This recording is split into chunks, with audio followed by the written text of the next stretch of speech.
Bienvenue dans ce nouvel épisode du podcast Besoin de rien, envie d'IA. Le rendez-vous des dirigeants, des RH et des curieux pour démystifier l'IA et comprendre son impact dans le monde du travail. Ce podcast est réalisé en partenariat avec le Lab RH. Le Lab RH est une association professionnelle qui anime un écosystème de start-up, d'entreprises et de RH dont l'ambition est d'inspirer les RH pour les rendre acteurs du futur du travail. Nous remercions notre sponsor AI Forward qui accompagne les entreprises dans leur transition vers l'intelligence artificielle, de la formation des équipes en passant par la gestion et l'optimisation de la data, jusqu'au développement des solutions sur mesure. AI Forward propose un accompagnement à 360 degrés, ai-forward.com. Ce podcast est animé par Lomna Kaleja Benassine, DRH depuis 20 ans et passionné par l'innovation et l'intelligence artificielle appliquée au RH. Bonne écoute à tous. Bonjour Élise. Bonjour Lomna. Bonjour, merci d'avoir accepté mon invitation. Merci de m'avoir invitée. Avec grand plaisir, on a beaucoup de choses à se raconter. Aujourd'hui, je reçois Élise Viard, qui est responsable du programme IA et RH chez Soprasteria. Ils ont lancé un grand chantier de transformation IA et je suis ravie qu'Élise ait accepté de venir nous raconter un petit peu tout ce projet. Aujourd'hui, on va aborder le sujet de façon assez linéaire, comme on le fait, avec la genèse du projet. Donc, en gros, qui vous êtes, pourquoi vous vous êtes lancé sur ce projet d'intégration de l'IA dans l'entreprise de façon générale. On va voir un petit peu par où vous avez commencé, qu'est-ce que vous avez mis en place, comment vous avez lancé le programme d'acculturation et de formation des équipes. On verra 2 initiatives assez originales. Je fais un peu de teasing quand même. On va parler d'une certification à l'initiative, à destination de la population RH et d'une formation à l'esprit critique, parce qu'on parle beaucoup de l'esprit critique et on ne sait jamais comment développer ce skills. Et chez vous, vous avez mis en place quelque chose d'assez sympa, donc je suis ravie que tu viennes nous en parler. Génial, j'ai hâte. Super. Alors, ce que je te propose, c'est de nous dire déjà qui est Soprasteria et à quel moment, effectivement, les IA sont rentrées dans votre quotidien. D'accord, très bien. Alors, Soprasteria, c'est un acteur majeur de la tech en Europe. Nous sommes principalement reconnus pour nos activités de conseil, de services numériques et d'édition de logiciels. C'est un grand groupe qui est composé de 51 000 collaborateurs dans près de 30 pays différents. Et on accompagne nos clients qui sont principalement des grandes entreprises ou des organisations dans leur transformation digitale. Super. Et à quel moment vous avez eu l'idée de passer de l'accompagnement à l'intégration, finalement? Alors, l'IA, ce n'est pas un sujet qui est nouveau chez nous, puisque notre promesse et notre accompagnement de nos clients fait qu'on l'a intégré dans des solutions auprès des entreprises il y a maintenant de nombreuses années. Ce qui a changé, c'est le développement exponentiel des IA génératives, avec une demande toujours croissante de l'intégration de systèmes d'IA ou de l'accompagnement à la transformation des entreprises autour de l'IA. Vous accompagnez vos clients sur leur projet de transformation digitale et c'était visiblement une évidence qui est cet effet miroir. Est-ce que tu peux me partager vos convictions autour de l'IA et de ce projet d'entreprise? Oui, ce que tu dis, c'est très juste. Si on accompagne nos clients autour de l'adoption de cette technologie, il faut qu'en interne, on se saisisse du sujet et de manière globale, collective et massive. Ça, c'est très important. C'était une évidence et nos convictions, elles sont autour de plusieurs piliers. Il y a un premier pilier qui est autour de l'exemplarité. En tant que, et là je vais parler pour le métier RH, en tant que fonction RH, on recrute, on forme nos collaborateurs sur la base de compétences en intelligence artificielle, sur des sujets de technologie. Si nous-mêmes, on ne sait pas ce qu'est cette technologie, si on ne se forme pas à cette technologie, il y a une notion de dissonance. Donc, on doit nous-mêmes nous approprier cette technologie. Donc, ça, c'est un sujet très important. Il y a aussi un sujet de transformation de nos métiers qu'il faut qu'on mène. Et ce qui est intéressant dans le programme IA et RH donc, que j'anime, c'est que ça part du métier. Donc, c'est très intéressant pour réinterroger nos process et pour pouvoir nous transformer la fonction RH aussi pour que l'IA soit un levier d'efficacité. Absolument. Et un troisième point qui est très important, et notamment chez nous, chez Soprasteria, c'est le point d'usage éclairé, d'usage responsable et d'usage conforme. Ça, c'est très important, ça fait partie de nos valeurs. L'usage éclairé, c'est connaître la technologie. Oui.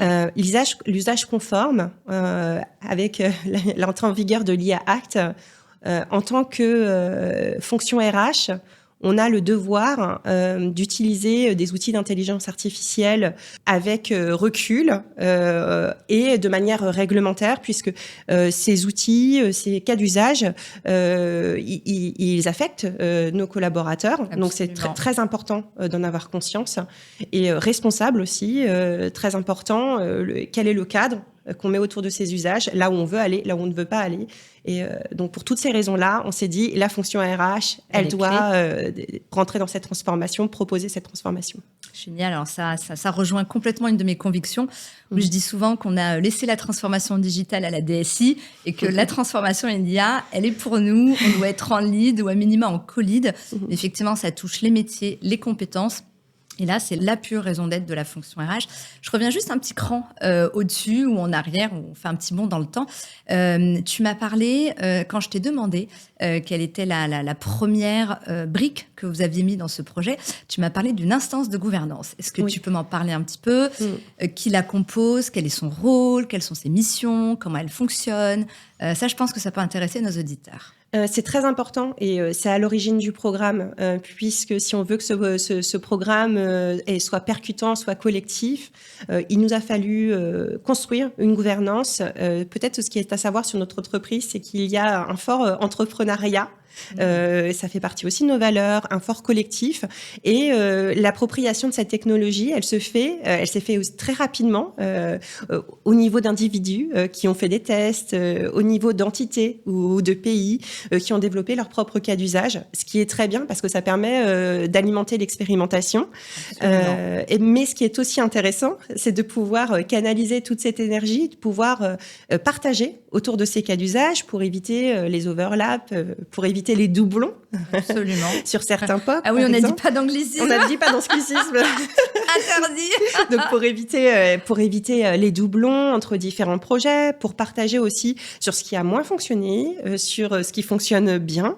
Donc ça, c'était très important de mettre en place une gouvernance, mais qui soit intégrée dans un écosystème qui nous est propre. On est porté par des messages de nos directions générales sur la transformation IA. C'est pas le cas de toutes les entreprises.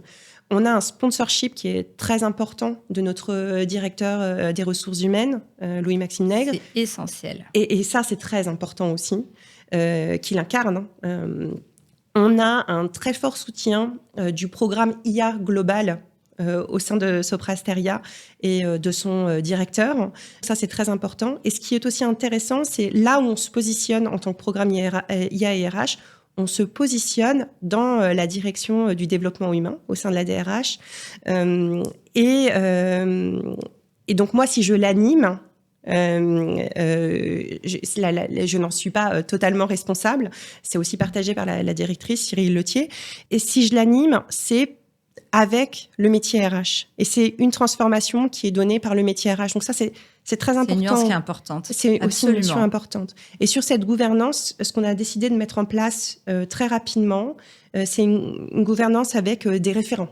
Alors, on a eu un grand débat pendant la préparation sur référent IA ou champion IA. On ne mettait pas la même chose. Et je te dis, oui, bon, écoute, c'est pas une différence qui est importante. Enfin, on est sur de la sémantique. Tu m'as dit, pour moi, c'est pas de la sémantique. Est-ce que tu peux nous expliquer pour toi pourquoi un champion, c'est pas un référent IA et quelle est la différence entre les deux d'après toi? Alors, on a besoin de champions dans les technologies. C'est pas du tout ce que je mets en ce que je me remets en question pour l'adoption globale de l'intelligence artificielle. Moi, je suis persuadée que la sémantique est importante et que la notion de référent, elle est clé. Parce que dans la notion de champion, on a une notion, même si elle s'incarne pas totalement, mais on a une notion de compétition, on a une notion d'expertise très forte, ce qu'on n'a pas avec le référent. Et pour moi, l'adoption de cette technologie, elle doit être collective et elle doit être inclusive. C'est-à-dire qu'on ne doit pas laisser des personnes de côté. Donc, il faut se rendre accessible. En fait, cette accessibilité, elle est très importante. Donc, le référent, c'est un acteur de proximité. Ça n'empêche pas qu'il soit formé. Il est formé à l'intelligence artificielle. Il n'est pas formé uniquement aux outils et aux usages. Ça, c'est très important, mais on va y revenir après. On va y revenir après. Il est formé à la technologie. Oui. Il est parfois certifié, on en reparlera aussi ensuite. Mais il y a cette notion de compagnonnage. Donc, il y a le très fait important. qu'il soit formé, qu'il ait une compréhension du sujet. Mais ce qui est clé dans ce rôle de référent, c'est sa capacité à accompagner les autres. Exactement. Et à animer ou du moins influencer un collectif pour embarquer de façon inclusive un maximum de collaborateurs. Exactement. Ce qui pour toi n'est pas le rôle du champion, qui lui a une expertise. C'est un peu celui qui shine. Celui qu'on voit de loin, mais celui dans lequel on ne peut pas forcément s'identifier. Est-ce que c'est ça C'est exactement ça. Ok, c'est super. Exactement ça. Donc, super. Donc, je vois bien maintenant le rôle du champion et du référent. Ce que je voudrais que tu nous racontes maintenant, c'est un petit peu votre programme d'accompagnement ou d'acculturation sur le sujet de l'IA générative, sachant que vous avez des populations tech, des populations pas tech. On a aussi une population RH. De mémoire, donc sur les 50 000 collaborateurs, tu m'as dit que vous étiez 1200 RH. C'est beaucoup, c'est pas beaucoup. La question se pose. Comment on embarque un collectif aussi important sur 30 pays, avec des visions, des envies assez divergentes. Et dans tout le programme de formation, je voudrais que tu fasses un focus sur la formation à l'esprit critique que vous avez mis en place. Donc, parle-nous rapidement du programme et ensuite on fera un focus là-dessus. Super. Il y a pas mal de sujets là dans ta question. Il y a le premier sujet sur les initiatives qui sont différentes, les différents pays. Donc là, ça rejoint la notion de référents. Les référents qui sont nommés par leur DRH. Donc, j'ai un référent IA et RH par pays et par entité au sein de Sopra Steria. Et j'ai un référent par stream métier, par métier. Donc, le recrutement, la formation, l'expérience employée, la data, les outils. Donc, c'est une notion de référent DRH et référent pays dans lequel on peut partager. Donc ça, c'est très important. Ils sont tous embarqués sur ce programme. Sur la partie acculturation, ce que je peux vous partager sur l'acculturation à l'intelligence artificielle au sein de Sopra Steria, c'est peut-être deux angles. Un premier angle qui est dédié à l'ensemble des collaborateurs. Je l'ai dit tout à l'heure, donc c'est 7% de la masse salariale. On a 4000 spécialistes. Je rappelle quand même que pour le gros des entreprises, de mémoire, le pourcentage dédié, il est aux alentours de 1% ou 1% et des petites brouettes. Donc là, on a 7%. Quand on a une masse de collaborateurs aussi importante, donc 7% de cette masse salariale, on comprend que la formation, le développement des compétences de vos collaborateurs est un enjeu important sur lequel vous mettez les moyens. Tout ça, c'est quand même important. Oui, tout à fait. Et aussi un autre chiffre que je peux vous partager aussi par rapport à cette formation à l'intelligence artificielle. On a environ 4000 spécialistes en intelligence artificielle au sein de Sopra Steria à l'heure actuelle. Et on a l'ambition de doubler ce chiffre en 2028. Donc, il y a vraiment des attentes, un niveau d'attente qui est forte, très fort sur le sujet. Donc, on a toutes les formations technologiques qui sont liées à l'intelligence artificielle. On a des formations aussi sur le prompt engineering. Qui sont accessibles à tous. On a des formations qui sont spécifiques aux outils qui sont déployés dans le groupe. Donc, ça concerne l'ensemble des métiers. On peut avoir GitHub Copilot M365. On va avoir aussi des assets qu'on a développés en interne, puisqu'on développe aussi nos propres assets et qui aident des métiers spécifiques comme les project managers. Donc, il y a des formations sur ces outils d'IA. On a des formations aussi à la data, un sujet très important quand on parle d'IA, donc il faut pas l'oublier. Absolument. Très IA sans data. Exactement. Et on a aussi donc l'esprit critique à l'ère de l'intelligence artificielle. Bon, je suis pas très objective parce que je la co-anime avec une psychanalyste depuis septembre 2024. C'est une psychanalyste qui a accepté de partir avec nous pour concevoir cette formation à l'esprit critique et qu'on propose à l'heure actuelle à nos collaborateurs sous la forme d'une formation d'une journée en présentiel, sur lequel, en fait, elle va se diviser en deux parties. La première partie, on va l'aborder avec Julie sur les limites physiologiques de notre cerveau, sur les deux vitesses de la pensée. On va explorer un petit peu nos limites, et c'est très important pour comprendre ensuite notre rapport à l'intelligence artificielle. Et on va s'orienter sur les biais cognitifs.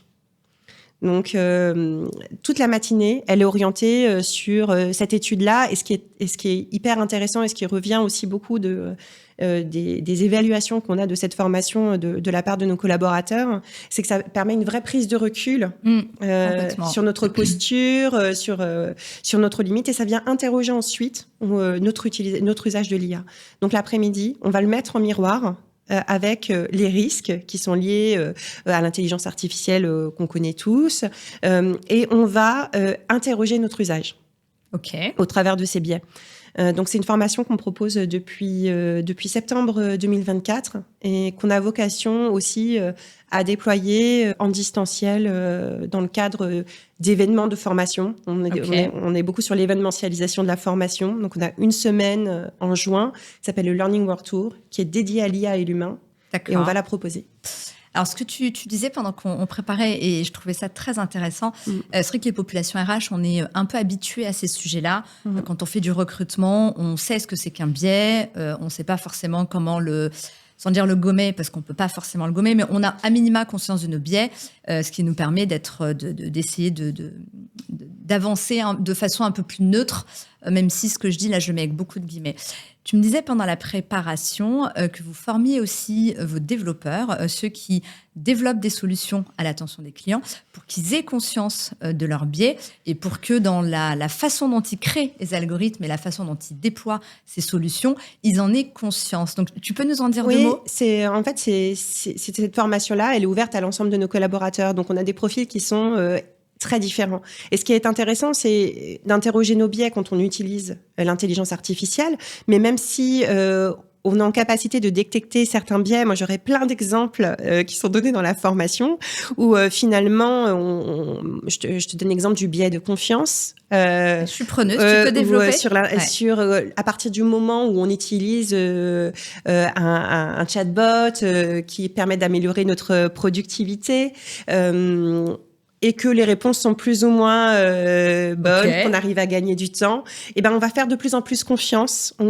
La simulation conversationnelle aussi, c'est quelque chose de très fort à interroger dans le cadre de ce biais de confiance.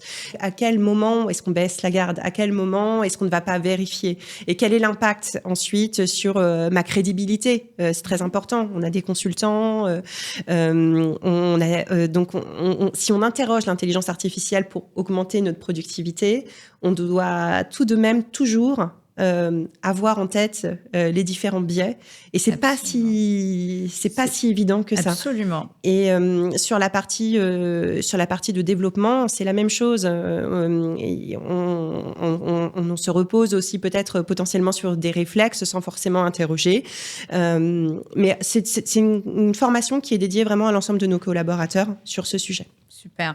En fait, c'est un vrai sujet parce qu'on dit beaucoup qu'avec le développement des intelligences artificielles, notamment génératives, mais pas que, on doit développer notre esprit critique. Mais c'est vrai qu'à date, il existe peu de formations mainstream sur le sujet. Donc, j'ai un peu cherché.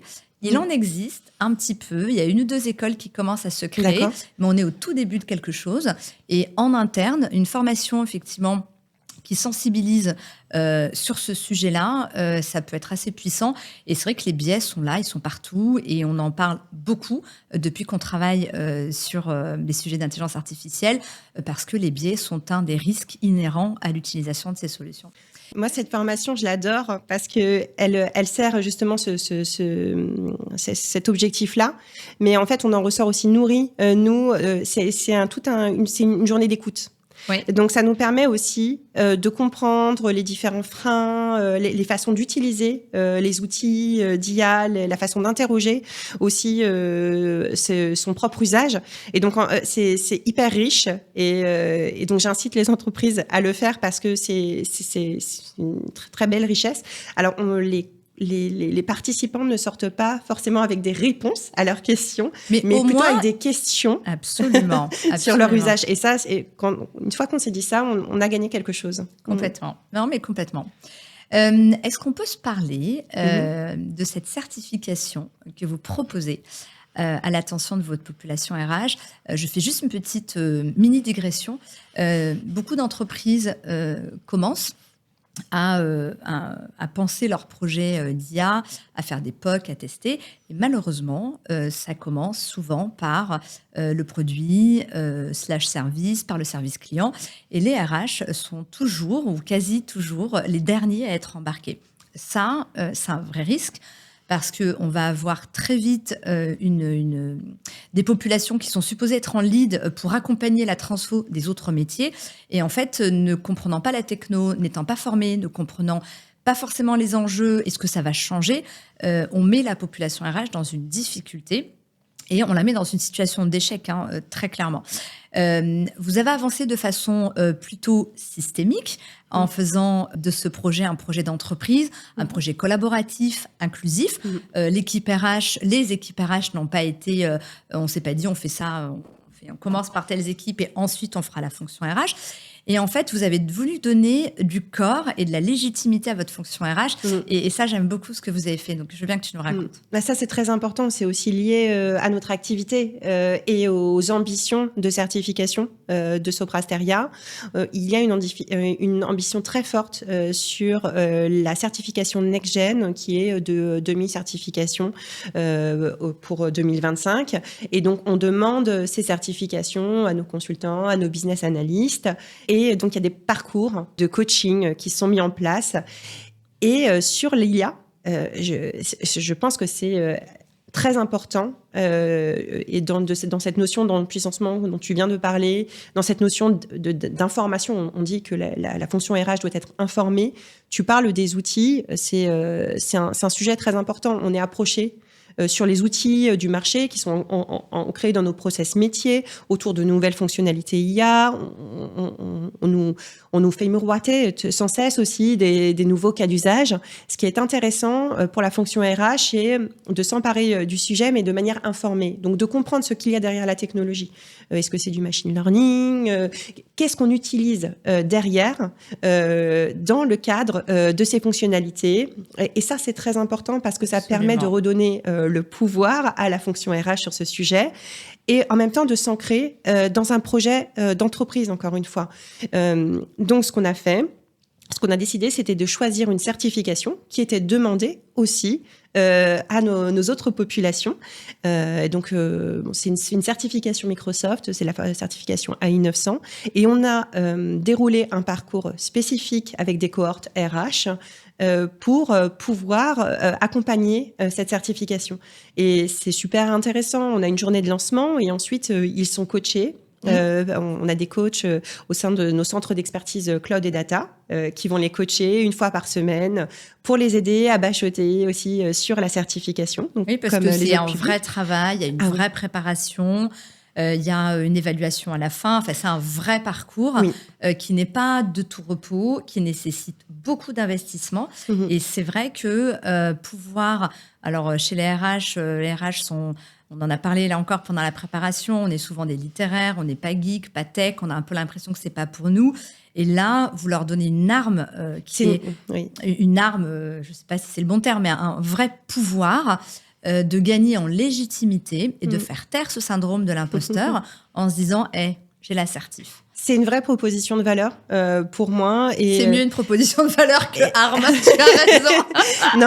non, mais c'est très important ce que tu dis. Et quand on a partagé ce parcours, on a voulu le faire de manière collective. C'est-à-dire qu'on a proposé, lors d'un webinaire, où on a invité l'ensemble de notre fonction RH, on a présenté ce parcours et on a proposé que les volontaires donc, c'est uniquement sur la base du volontariat. Exactement, uniquement sur la base du volontariat. Super. Et on a reçu plus de 100 candidatures, ce qui concerne 10% de notre fonction RH au sein du groupe. C'est pas mal. Et les premières cohortes ont commencé cette semaine, en français et en anglais. Okay.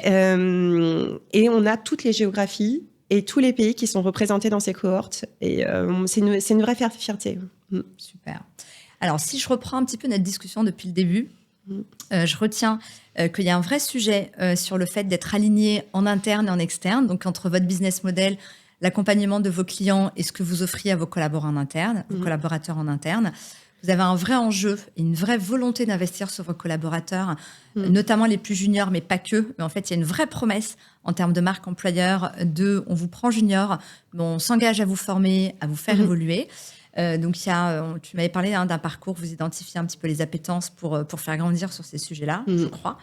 L'autre sujet que je retiens également, c'est que la fonction RH est au cœur du dispositif, au même titre que le gros de vos populations, et vous leur donnez effectivement un vrai moyen d'être légitime, d'être crédible, et de pouvoir avoir des vraies discussions avec les potentiels providers que l'on pourrait solliciter dans le cadre d'achat de solutions ou s'il fallait développer des solutions en interne. Donc ça, c'est très puissant. Je retiens également cette formation dont tu nous as parlé et que je trouve très intéressante parce que je rappelle juste qu'on parle beaucoup d'intelligence artificielle, que ça change beaucoup de choses dans les métiers, dans les process, dans la culture. Et on nous dit beaucoup qu'il y a des soft skills qu'il va absolument falloir développer, notamment la curiosité, la créativité. On a parlé de l'esprit critique, qu'on ne sait pas trop par où aborder, comment l'aborder. Voilà. On parle aussi de l'esprit collaboratif parce qu'il y a tous ceux qui ont pris le train en marche parce qu'ils ont eu les moyens de le faire grâce à leurs entreprises ou parce qu'ils avaient l'appétence. Et puis, il y a tous les autres. Donc, l'esprit collaboratif, que ce soit en entreprise et plus collectivement au sein de la société, il va falloir qu'on tende la main pour limiter cette fracture numérique. L'autre sujet, l'autre soft skills qu'il faut développer, on n'en parle pas beaucoup parce que le terme est un peu barbare, mais c'est l'agentivité, cette capacité que l'on a, non pas à subir ce qui arrive, mais être un peu maître de son destin. Et l'analogie que je fais souvent, c'est le collaborateur qui va te dire j'ai vu qu'il y avait un poste qui se libérait là-bas, je sais que je ne suis pas prêt, mais quelles sont les étapes? Qu'est-ce qui me manque? Comment est-ce que je peux me former? Qu'est-ce que toi, tu me proposes? Ça, c'est celui qui va avoir ça en tête. Et puis, il y a celui qui va attendre que ça se passe. Et on a aussi besoin de gens comme ça. Mais l'agentivité va être importante. Et le dernier soft qui, moi, me paraît important, c'est d'avoir cette capacité à naviguer à vue et à avancer dans un brouillard de plus en plus intense. Et ça, c'est une vraie problématique aujourd'hui de nos entreprises. Moi, quand j'ai commencé il y a 20 ans, on faisait des plans à 3, 5, 10, 15 ans. Là, honnêtement, les entreprises qui font des plans à 5 ans, je trouve que ça reste ambitieux, mais il faut le faire. Donc voilà, donc j'en reviens à ces soft skills qui sont importants et qu'il nous faut intégrer dans nos plans de formation, dont le développement de l'esprit critique. Et c'est vrai que pas simple de développer ces skills. Dernier sujet, et après on conclura. L'IA Act, tu nous disais tout à l'heure rapidement que vous aviez sensibilisé vos équipes. Tu peux nous en redire 2 mots? Pourquoi et comment vous l'avez fait? Ça part aussi de notre ambition sur l'usage conforme et aussi sur toute l'identification des cas d'usage, les POC qui sont en cours et la mise en place de l'IA Act. Nous, on est persuadés que l'IA Act, ça ne va pas être un frein, mais c'est un cadre dans lequel, moi personnellement, je suis très fière de m'insérer pour pouvoir donner des limites aux usages de l'intelligence artificielle. Ce qui est très important, c'est de responsabiliser la fonction RH sur cette IA Act, sur l'identification des risques dans un premier temps, puisque là, il y a eu une première implémentation le 2 février, mais c'est encore en cours. Oui. Et donc là, notre premier objectif, c'est de sensibiliser aux risques et d'infuser déjà les premiers réflexes à avoir dans le cadre de cette IA Act. Puisque on a parlé de la formation, nous on propose une formation à l'IA à nos collaborateurs depuis février 2024. Ok. Donc sur l'IA Act, on a fait appel à notre direction juridique. C'est vrai qu'on ne travaille pas tout seul sur ces sujets-là. On s'appuie sur les interlocuteurs au sein de la direction.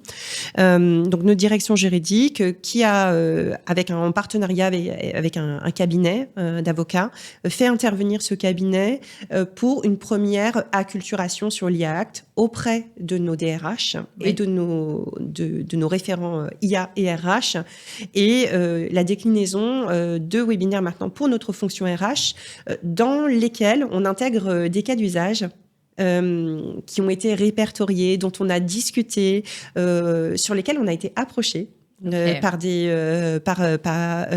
solutions, des éditeurs de solutions, pour pouvoir rechallenger, pour pouvoir adresser cette notion de risque. Ça, c'est très important. Et c'est pas une action d'une fois, c'est quelque chose qu'on va devoir répéter pour pouvoir vraiment utiliser cette IA de manière conforme. Et on n'a pas parlé d'IA responsable, mais c'est une grosse brique de la stratégie de Sopra Steria en matière d'IA, et c'est aussi une brique du programme IA et RH. On n'a pas la volonté intégrée de l'intelligence artificielle partout. Donc, on commence par faire une analyse d'impact. Absolument. Et ça, c'est très important. Bon point. Et une analyse d'impact pour se dire, là, est-ce que c'est intéressant de mettre de l'IA ? C'est pas intéressant partout. On a vraiment cette logique responsable. Donc, le cadre éthique, le cadre légal et le cadre de l'impact. Est-ce que ça a de la valeur ? Est-ce que ça a de l'impact ? Ne pas mettre de l'IA pour mettre de l'IA. Ça, tu mets le doigt sur un vrai sujet où effectivement le coût écologique, le coût sociétal, il est très important. Et effectivement, avant de lancer une initiative, analyser le bénéfice versus le coût est important. Donc, je suis ravie que vous ayez cette démarche. On va conclure, puisqu'on arrive à la fin de ce rendez-vous. Je voudrais que si tu devais donner un conseil à nos auditeurs et nos auditrices, tu leur dirais quoi ? Sans surprise, vraiment, j'ai envie d'accentuer sur l'aspect collectif et d'exemplarité. Pour moi, cette transformation, cette adoption de l'IA telle qu'on la souhaite, elle ne peut se faire que si on a une approche collective et inclusive. C'est par le partage, on parlait des référents, c'est par la proximité, c'est par l'écoute et aussi de proposer des formations qui sortent de l'approche technique et de l'approche outil. Donc ça, c'est très important. Et l'exemplarité, c'est de le faire à notre échelle, commencer à notre échelle. C'est-à-dire que quand vous avez des cas d'usage ou des prompts qui fonctionnent super bien, qui vous font gagner en efficacité, moi, mon premier conseil, ce serait de le partager et de commencer par vous-même. Donc, de l'inscrire dans une fin de mail, de le partager à vos équipes pendant, je sais pas, un petit temps sur les réunions. Et ça, c'est très important. Ça permet justement de donner cette notion de capillarité, d'approche collective et de ne pas laisser le savoir au travers d'un petit groupe de privilégiés. Tout à fait. Et cet exemple que tu nous as dit entre deux lignes, je l'ai noté et je l'ai trouvé très puissant. Quand tu envoies un mail que tu as rédigé grâce à une IA générative, en bas du mail, tu mets le prompt et en fait, c'est du vrai partage de connaissances. Celui qui est intéressé peut le prendre, celui qui ne s'intéresse pas, prend pas. Mais il y a aucune... ça prend pas plus de temps que de partager. Et on peut mettre comme ça plein d'initiatives faciles pour qu'effectivement le savoir se diffuse. Et les entreprises qui ont le mieux réussi leur transfo sont celles qui en ont fait un projet collectif et qui ont réussi à dégager du temps pour intégrer cette techno et pour partager et pour en faire un vrai projet collectif. Donc, merci beaucoup, Élise. Merci beaucoup à toi, Lomna. Merci, à bientôt. À bientôt.